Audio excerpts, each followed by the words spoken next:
With God's name, the merciful benefactor, the merciful redeemer, good people, I want to share something. I want to expand um, a perspective and understanding of ourselves. And this is, and by no means, this is motivational. And this is an evaluation, an honest assessment that I want to share with us so that we can become better. And when I say better, I mean better in every aspect of our development as human beings and people, as individuals. You know, when you take an assessment of our community, the African American community, you know, because of what we have experienced as a people that was transplanted from the continent of Africa and deposited here in the wilderness of North America. Throughout those 400 plus years of challenges that we faced, that no people on the planet, no ethnic group on the planet has ever endured. But yet and still today, we are the product of this people. And you can look back and measure the progress from the time we were brought here, our ancestors was brought here in chains and stripped of everything they even thought they knew of themselves, and was reconditioned and recreated to be a different type of people connected to nothing. We are the people that have evolved from that lineage. So in saying that, this is the proof of what favorable quality the Creator, however you identify with him, I identify with one God, the one who created the heavens and the earth. Whatever name you want to give him, it's okay by me. But I acknowledge the Creator of the heavens and the earth. And what he has put in the design of the human being, regardless of what the human being looks like, there is a propensity in the human nature that will cause the human being, as God created it, to evolve upon the best of what nature God has given him or her. So when we look at the condition of the African American community, and you take an honest assessment of your own community, many of our communities mirror the same. We mirror the same experiences in the paradigms.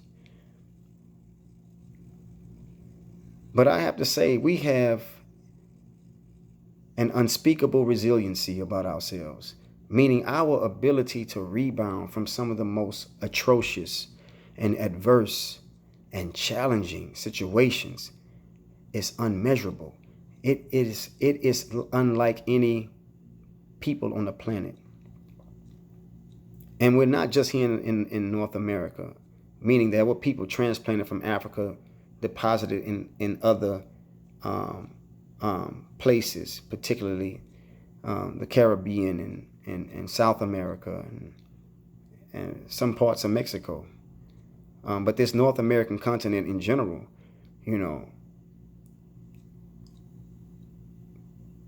when looking at our community today, and I'm just speaking from an individual standpoint, from my own community, something very unique has caught my attention. As a people, we find a space in our community to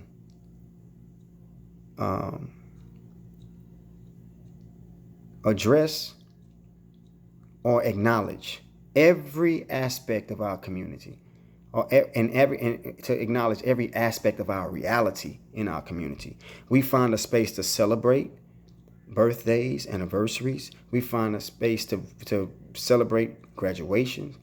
We find a space to grow in religion, spirituality. We find a space to grow in politics, government.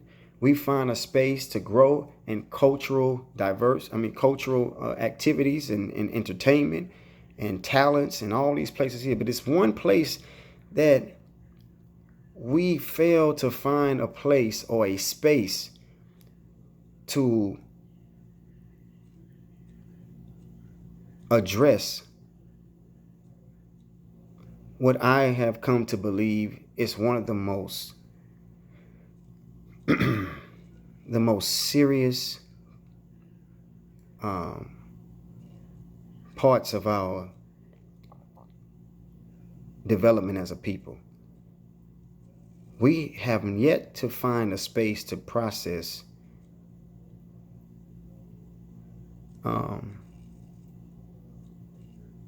our trauma, our pain, and our hurt. There's no designated place that we have created a space to address this particular concern. And even though there's no designated, consciously, there's no designated space that we have set aside just for this. And I'm speaking in the African American community, because we should have a lot of counseling going on, where we should have a lot of debriefing going on, where we should have a lot of acknowledgement of feelings going on. We don't have that. We don't have it. And because we don't have it, it doesn't mean that it's not being processed. It's being processed and carried out in a way that is used against us by us. It's used against us by us by not properly acknowledging trauma, pain, and hurt in our lives. We begin to express it in a way where our behavior becomes the very detriment of what we hold inside and what we holding on to, or what is unexplained about this mixed or mismanaged emotion that we're carrying around with us.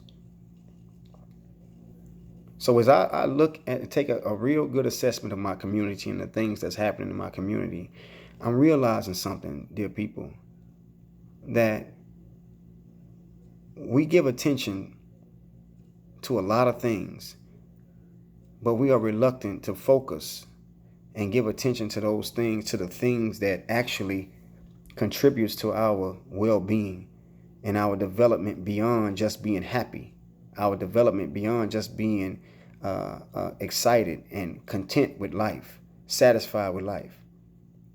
The most important space that we should be providing is for our trauma, our pain, and our hurt.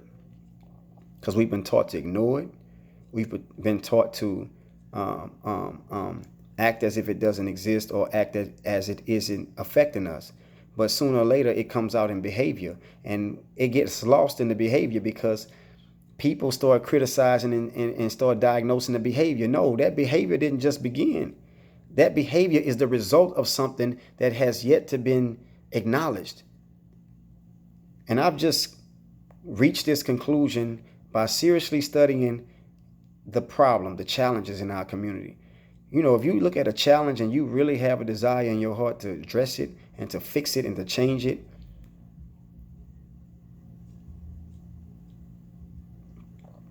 God will give you the tools. They're already in you. All we have to do is think on it. We become so concerned with it that we think on it enough, that we examine it enough, and we're looking at how it is affecting our daily life. You know, James Baldwin, he said that not everything that is faced can be changed, but nothing can be changed unless it is faced. And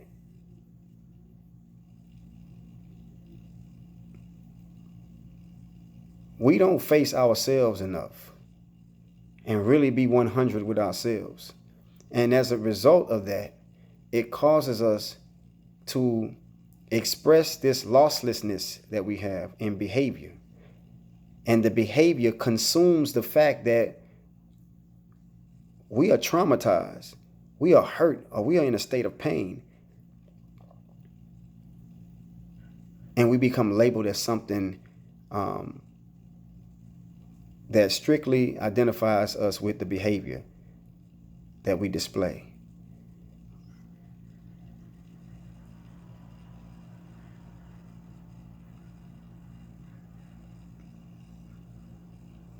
We have to begin to embrace the real concerns in our lives, because not for us, our children are inheritance. They are inheritance of the very mode of operation, the modality in which we operate under, that ignores pain, ignores trauma. But what's different is we talk about how wild this generation is. They only as wild as the trauma and the pain that they are not able to intelligently process. I'm going to continue this talk, but I just want to put this out there just to give you something to think on. That as unique as we are, as resilient as we are, as strong as we are, and we have proven this over the years of severe treatment and adversity, that we can rebound. But nobody has ever measured the emotional baggage and the psychological baggage that has affected us on the way to doing so, on the way to becoming physically clear of the threat. No, we just learned to bring the threat with us in the form of unaddressed trauma, pain, and hurt.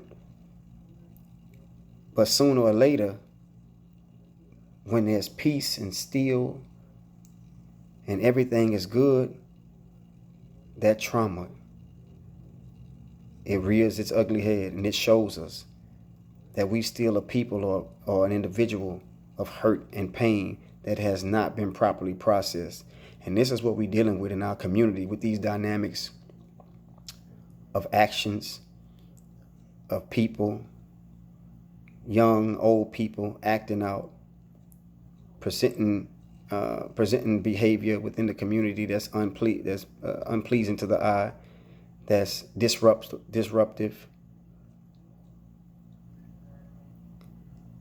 You know, these self-evals that we must take of ourselves in this inventory, we must begin to give serious thought and address them in a serious way, because the more and the more we neglect the most important parts of our development, our spiritual, our mental, and our physical development, we are stripping away the God-given value